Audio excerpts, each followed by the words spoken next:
The great thing about The Rise of Skywalker is not just how a lot of nostalgia is going to be used and the connections to the prequels and the originals, but it's also how Disney and Lucasfilm are using this movie as a way not just to end the sequel trilogy, but as a way to end the entire Skywalker saga in the entire universe for the Star Wars franchise. This is Mike Zero.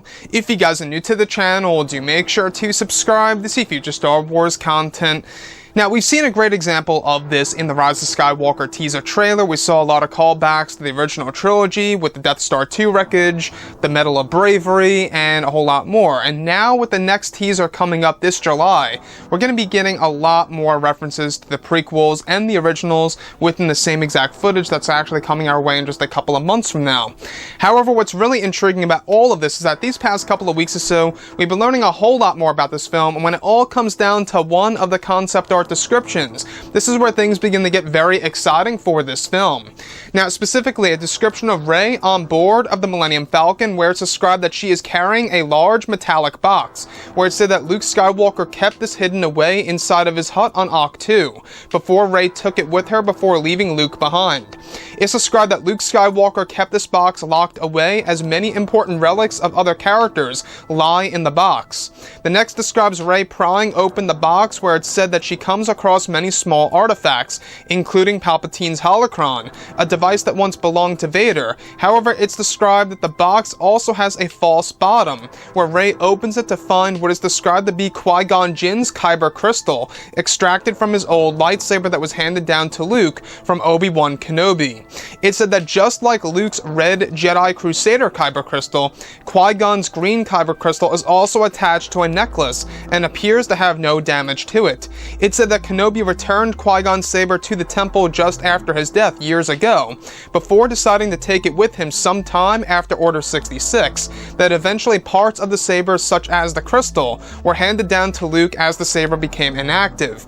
So I really want to go over a couple of parts about this because as of today, alright, we haven't really heard anything at all about Qui Gon Jinn being referenced or having some form of Easter egg in Star Wars The Rise of Skywalker, and this by far is the biggest one of all. Now, Qui Gon Jinn, do I think he's going to be in the movie in the form of a Force ghost? I don't really think so. We haven't heard anything like that, so I don't think that's happening, to be honest with you guys, nor is Mace Windu going to come into play here for this movie. But what I will say is that these are excellent examples of using Easter eggs properly in order to really give us great callbacks to the prequel trilogy era. And this not only is a great way to honor, the character of Qui-Gon Jinn, it's also a great way to somehow, bring Liam Neeson into the equation here for The Rise of Skywalker. Like I said, we do know that this movie is going to connect to the prequels and the originals and is going to have a lot of Easter eggs and references and callbacks and connections to the prequels and the originals, where this movie is going to be flooded with Easter eggs, where we're going to be able to watch this movie over and over and over again, searching for Easter eggs that are even very hard to find, which is great because I think that actually promotes replay value.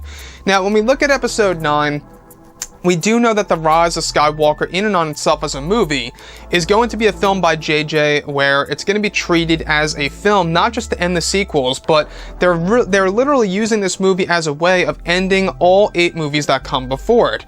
Actually making it as if it's a sequel to the 8 movies in the past. And that's a very unique, format and a very unique direction by Disney and Lucasfilm. And that's exactly why we are getting all these different callbacks to the originals and the prequels. Hence Palpatine's laughter at the very end of the teaser trailer. So Qui-Gon Jinn's kyber crystal necklace now, alright, so now it's a necklace, just like Luke Skywalker's, the Jedi Crusader kyber crystal that dates all the way back to the Old Republic era, which is a little hint there that the Old Republic is on the horizon here. So what's really intriguing to me, though, is that we never really got full confirmation as to exactly what really happened to Qui-Gon Jinn's lightsaber after Order 66. In canon, yes, we do know that Obi-Wan Kenobi returned it back to the Jedi Temple after his death. However, what's explained, for, of course, The Rise of Skywalker, is that Kenobi eventually retrieved that lightsaber hilt after Order 66, somehow, some way, to Qui Gon Jinn.